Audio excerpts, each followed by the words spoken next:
What's up, you guys? Welcome back to another Commander Deck Tech video. We are going back to Sefris of the Hidden Ways because this is easily my favorite of the 2021 Commander options, at least of the ones that we've received so far, and this is a super budget Dungeons deck. So we're focusing all around taking advantage of the Venture into the Dungeon trigger. So that is when you enter or advance into the rooms of these three different dungeons: the Lost Mine of Phandelver, the Dungeon of the Mad Mage, or the Tomb of Annihilation. Now, what I mean by super budget, I categorize decks that are under $100 but upgraded to be budget, meaning that you did increase the value from the original precon. For me, super budget would be anything that's closer to precon value. Or to better explain, I wanted to kind of tweak the deck while keeping it around the same cost, card for card, so it's going to be around $35. If you take out the lands, it's going to be under $30. So pretty cheap. Each card in here, we're talking on average less than 50 cents. So real quickly going over Sefris, what she does here. Only 3 mana in Esper colors. Whenever one or more creature cards are put into your graveyard from anywhere, venture into the dungeon. That ability only triggers once each turn though. And there's also a Create Undead trigger. Whenever you complete a dungeon, return target creature card from your graveyard to the battlefield. So going over those dungeons, there are benefits to each one of them. If you really just want to get through a dungeon quickly, Tomb of Annihilation, it's going to cost you some resources, but you will get that trigger quicker. Lost Mine of Phandelver is kind of in between, really only needing to trigger that 4 times in order to complete it, and Dungeon of the Mad Mage needs 7 different triggers in order for you to get through that, but it's definitely worth it. You get a lot more value. And that's kind of what we're going to focus on here, and I do have different categories this time for this deck tech. This is my own. So unlike the precon, we're going to want to include a lot of those dungeon-specific cards in here, because like any good, well-rounded commander deck, if you're depending only on your commander to do anything, you're not going to have a very good game. So Dungeon Descent is a land here starting it off, so it's a little bit inefficient, but it's a way that we can get that Venture into the Dungeon trigger if we want to pay that mana. And if we want to attack and get the Dungeon trigger, we have cards like Triumphant Adventurer, Wati Malison, and Nadar, Selfless Paladin. Nadar is a little bit better because you also get that on ETB, so you can bring him back over and over again. And speaking of getting that Venture into the Dungeon trigger on ETB, we have some great creatures like Cloister Gargoyle. Again, this is going to be super budget, so as long as we get that trigger, I think it's well worth playing it. Displacer Beast, Eccentric Apprentice, and Barrowin of Clan Undur. Barrowin makes it so that we have a way of bringing back creatures if we complete a dungeon. We also have a mana rock in here dungeon map. That's similar to Dungeon Descent, where we just pay 3 mana and tap it so that we can, at sorcery speed, venture into the dungeon. I think these cards would have been so much better if you could do it at any speed, but you know, it is what it is. And of course, we are still going to play Hama Pashar. She does come with the precon deck. This is my one complaint for the precon, is that you didn't get some of these Venture into the Dungeon specific cards from the main set, but you did get some like Hama Pashar. And probably the 2 best cards I would say for this deck, if we're just looking to keep it budget friendly, while also embracing the strength of it: Midnight Pathlighter and Radiant Solar. The fact that you can venture into the dungeon on any creature ETB is insane, and Midnight Pathlighter late game could very well be a win con, while also providing you with an easy way of venturing into the dungeon.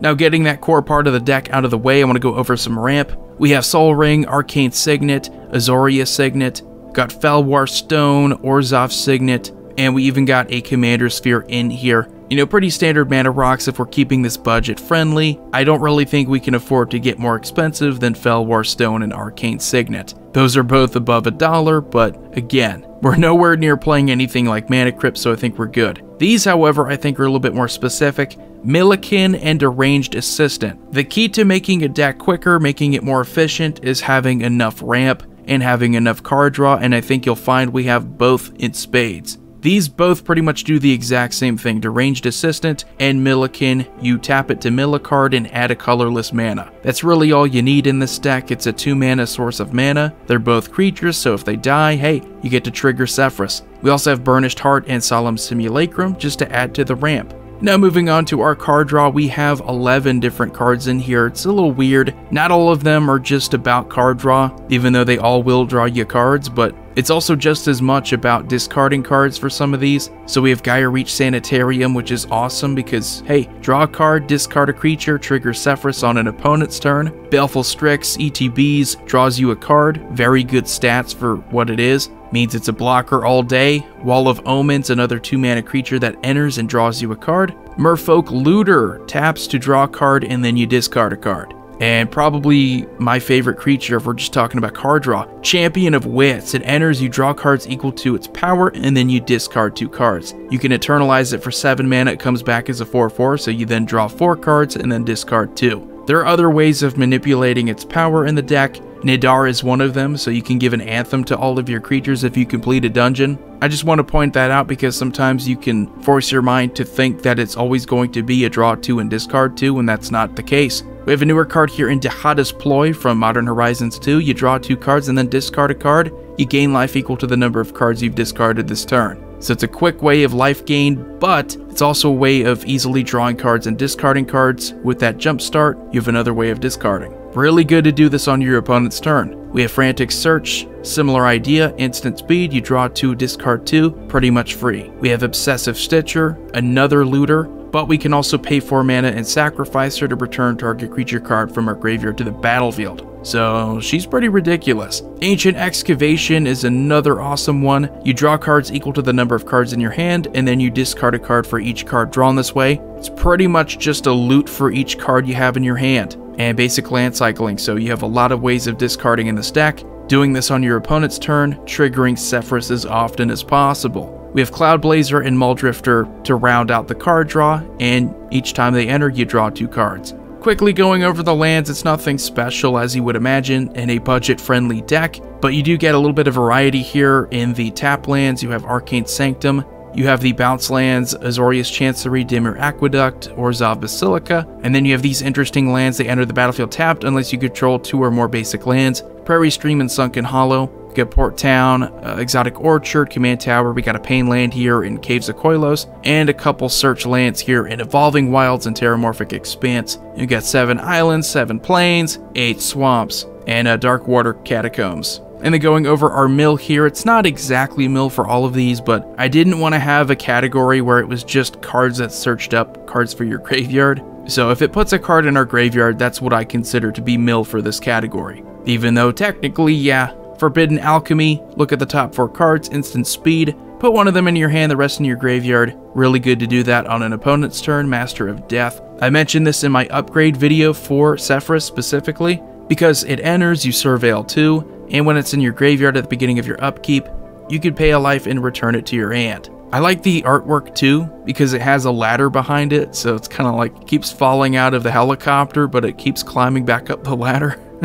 That's essentially what this creature is. We have Atris, Oracle of Half-Truths, another good one you probably haven't seen in a lot of decks.